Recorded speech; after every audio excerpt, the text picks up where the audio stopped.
کا اسلام کیا ہے؟ من سلم المسلمون من لسانہ و یدہ. زندگی میں یہ طے کر لو، کوئی کتنا ہی تمہیں دکھ پہنچائے، کوئی کتنا ہی تمہاری بےعزتی کرے، چپ ہو جاؤ، سہ جاؤ. مرنے والے کی کیا عزت، کیا ذلت. میں نے تو مر کے دیکھا ہے اور مجھے یہ حدیث سمجھ میں آئی ہے بڑی اچھی طرح، موتوا قبل ان تموتوا، کہ مرنے سے پہلے مر جاؤ. اس وقت اگر میں مر جاتا تو مجھے کوئی گالیاں دیتا تو مجھے کیا نقصان تھا، اور مجھے کوئی نعرے لگاتا میرے لیے تو میرا کیا نفع تھا. تو مرنے سے پہلے مر جاؤ. کوئی تمہیں برا بھلا کہے تو تمہارا کیا نقصان ہے، تمہیں کوئی واہ واہ نعرے لگائے تمہیں کیا نفع ہے. اگر اللہ راضی ہے تو مردہ باد اور زندہ باد سے بے نیاز ہو. ابو ذر رضی اللہ تعالیٰ عنہ کو ایک آدمی نے گالیاں دی تو انہوں نے فرمایا، بیٹا ایک گھاٹی آگے آ رہی ہے، اس میں گر گیا تو جو کچھ کہہ رہے ہو اس سے بھی زیادہ کا حقدار ہوں، اور اگر پار ہو گیا تو تیری گالیوں سے مجھے کوئی فرق نہیں پڑتا ہے. من سلم المسلمون من لسانہ و یدہ موتوا قبل ان تموتوا. چونکہ آج کل اخلاق ہیں انتقامی، معاف کرنے والے اخلاق ہیں نہیں، انتقامی اخلاق ہیں. ہمارا معاشرہ انتقامی ہے. اچھا کرو گے تو ہم اچھا کریں گے، برا کرو گے تو ہم برا کریں گے، جیسا کہو گے ویسا ہم سے سنو گے. یہ ہمارا ماحول ہے، یہ ہمارا. ایک ماں کہہ رہی تھی دوسری ماں کو، میرے پترا کدی کسی نے واسطے سلام نہیں کیتا. بڑے فخر سے کہہ رہی ہے، ہمارے اپنے گاؤں کی بات. میرے پترا کدی نہیں کسی نے واسطے سلام کیتا، مائی جڑا کرے انہوں کریں دیں، جڑا نہ کرے انہوں پوچھ دے ہی کوئی نہیں. یہ وہ فخر سے کہہ رہی. جو سب سے بڑا عیب ہے وہ سب سے بڑا فخر بنا ہو. میرے پترا کدی نہیں کسی نے واسطے سلام کیتا. جب ماں باپ نے یہ سبق دیا تو اولاد کا کیا قصور ہے. ہمارا معاشرہ انتقامی ہے، ایک کی 10 سنانے کا ماحول ہے، تو آپ 100 کی ایک بھی نہ سناؤ. احنف بن قیس رضی اللہ تعالیٰ عنہ پہ ایک آدمی نے چڑھائی کر کہنے لگا، ایک سناؤ گے نا تو 10 سنو گے میری طرف سے. تو احنف بن قیس کہنے لگے، بھائی تو مجھے 100 بھی سنائے گا نا تو میری طرف سے ایک بھی تو نہیں سنے گی. ایک آدمی ان کی بڑی بےزتی کر رہا تھا اور وہ چل رہے تھے اور وہ 100 گالیاں بک رہا ہے. جب آ گیا نا قریب شہر تو کہنے لگے، دیکھا میرا قبیلہ یہاں رہتا ہے، اگر کسی نے سن لیا نا تو تیری بڑی دھلائی کر دے گا.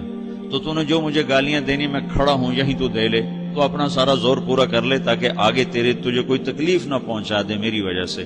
تو وہ پاؤں پہ گر کے معافی مانگنے لگا کہ واقعی تو بڑے حلم والا. وہ مشہور تھے اپنے حلم میں، بردباری، اور لوگ ان کا امتحان لینے آیا کرتے تھے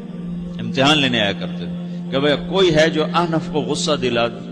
تو لوگ ناکام ہو جاتے تھے، ان کو غصہ نہیں آتا. ایسے ایک عرب سردار گزرا، معن بن زائدہ، وہ بھی اپنے حلم میں بڑے مشہور تھے. ایک دفعہ لوگوں میں شرط لگ گئی کہ کوئی ہے معن بن زائدہ کو غصہ دلائے تو ہم اس کو انعام دیں گے. تو ایک شاعر نے کہا، میں غصہ دلاتا ہوں، تم دیکھنا ایسے سیخ پا ہو جائے گا جیسے جانور. تو وہ چلا گیا اس کی مجلس میں. دربار لگا، عرب سردار تھا بہت بڑا، دربار لگا ہوا. تو کہتا، السلام علیکم. وعلیکم السلام. تو معن بن زائدہ پر ایک دور بڑے فقر کا گزرا تھا، پھر اللہ نے اس کو بہت بڑی سرداری دی. بنو عباس کا بہت بڑا یہ وزیر گورنر تھا. تو کہتا، اتذکر اذ لحافک جلد شاۃ واذ نعلاک من جلد البعیر. کیوں بھائی تجھے یاد ہے جب تیرا بستر بکری کی کھال تھا اور تیرے جوتے اونٹ کی کھال کے تھے؟ تو کہنے لگا، کیوں نہیں یاد، بھلا کوئی ماضی بھی بھولتا ہے.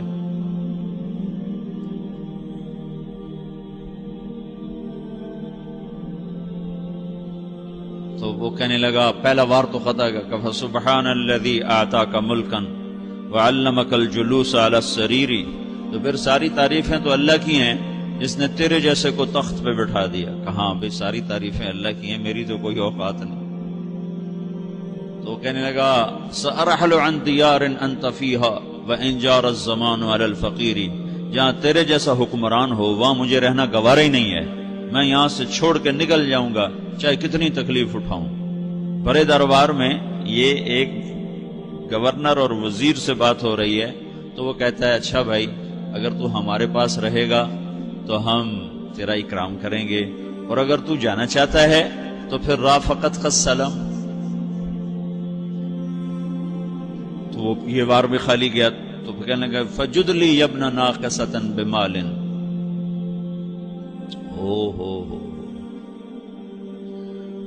او گندی ماں کے بیٹے مجھے کچھ عطا بھی کر، میں بغیر پیسے کے سفر کیسے کروں گا. عرب کو کسی کو بھی ماں کی گالی دے دینا پھر عرب سردار ہو. فجد لی ابن ناقصۃ بمال، بری ماں کے بیٹے مجھے کچھ پیسے بھی دے، میں نے جانا ہے. میں کہا اس کو 3000 دے دیا جائے. اللہ تو کہنے لگا قلیل ما آتیتنی و انی لأطمع منک فی الکثیر، یہ تو بہت تھوڑا تو نے دیا ہے، مجھے اور دے. کہا اچھا بھائی 3000 اور دے دو. تو وہ شاعر کی بھی آنکھیں پھٹ گئیں. کہنے لگا اب ٹھہر جا ٹھہر جا، اب میں تیری اصل تجھے بتاتا ہوں. سألت اللہ ان یبکیک ذخرا فما لک فی البریۃ من نذیری، میں اللہ سے دعا کرتا ہوں اللہ تیرے جیسوں کو سلامت رکھے، تیرے جیسا دنیا میں کسی ماں نے جنا ہی کوئی نہیں. فمنک الجود والافضال حقا وفضل یدیک کالبحر الغزیر، تو ہی سخی ہے، تو ہی کریم ہے، اور سمندر بھی تیری سخاوت کے آگے کچھ نہیں ہے. تو نے کہا اچھا بھائی تو نے ہماری برائی کی، ہم نے تمہیں 6000 دیے، اب تو نے ہماری تعریف کی، اب 10,000 اور دے دو اس کو. باتیں ہی رہ گئیں، باتیں ہی رہ گئیں. کہاں سے لائیں ایسے لوگ؟ ہمارا معاشرہ انتقامی ہے، بدلہ لینے کا ہے، بدلہ لینے کا. تو میرے ساتھ کیا میں نے بھی کرنا ہے. تو اعلیٰ درجے کا اسلام یہ سکھا رہا نہیں چپ ہو جاؤ، سلامت بن جاؤ، سلامتی بن جاؤ، سلامتی کی علامت بن جاؤ. من سلم المسلمون من لسانہ ویدہ. اب وہ سوال کرتا ہے یا رسول اللہ ای الایمان افضل، سب سے اعلیٰ درجے کا ایمان کیا ہے؟ اسلام کیا ہے؟ کلمہ، نماز، روزہ، حج، زکات. اعلیٰ درجے کا اسلام کیا ہے؟ من سلم المسلمون من لسانہ ویدہ. یہ اخلاق کا ادنا درجہ ہے، ادنا درجہ ہے. ادنا درجے پر پہنچ کر آپ اسلام میں اعلیٰ درجے پر آ سکتے ہیں. وہ سوال کرتا ہے ایمان کیا ہے؟ تو آپ نے کہا اللہ پر، فرشتوں پر، کتابوں پر، رسولوں پر، موت کے بعد کی زندگی پر، تقدیر پر. اب ایک اور سائل سوال کرتا ہے ای الایمان افضل، سب سے اعلیٰ درجے کا ایمان کیا ہے؟ تو آپ نے فرمایا حسن الاخلاق، اچھے اخلاق سب سے اعلیٰ درجے کا ایمان ہے. جو آدمی اسلام میں، جو آدمی اخلاق میں، جو مرد عورت اخلاق میں ادنا درجے پر ہوتا ہے وہ اسلام میں اعلیٰ درجے پر پہنچتا ہے. اب اگر وہ اخلاق میں اعلیٰ درجے پر آ جائے تو اب یہ کہاں پہنچے گا؟ اب یہ کہاں پہنچے گا؟ میرا نبی کہہ رہا ہے سب سے اعلیٰ درجے کا ایمان ہے حسن اخلاق، حسن اخلاق. ابو ہریرہ نے پوچھا یا رسول اللہ وما حسن الاخلاق، یہ بھی ایک اور حدیث ہے. یا رسول اللہ حسن اخلاق کیا چیز ہے؟ تو آپ نے 3 چیزیں فرمائی، تصل من قطعک وتعطی من حرمک وتعفو عمن ظلمک.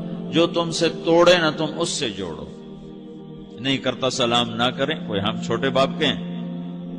ہم تو کبھی بھی نہ کریں، ہم تو کبھی بھی نہ منہ تھوکیں بھی نہیں ہم تو میرا نبی کہہ رہا ہے جو توڑے تم اس سے جوڑو،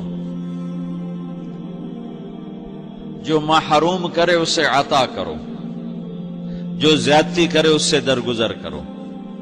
یہ 3 کام جو عورت مرد کر لے گا یہ اخلاق کے اعلیٰ درجے میں ہے.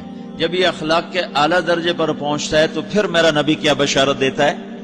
ادنا درجے پر پہنچ کر تو اعلیٰ مسلمان کی بشارت ہے، اور اخلاق میں اعلیٰ درجے پر پہنچ کر میرا نبی کہتا ہے کاد الحلیم ان یکون نبیا، اعلیٰ اخلاق والا بس نبی بنتے بنتے رہ جاتا ہے.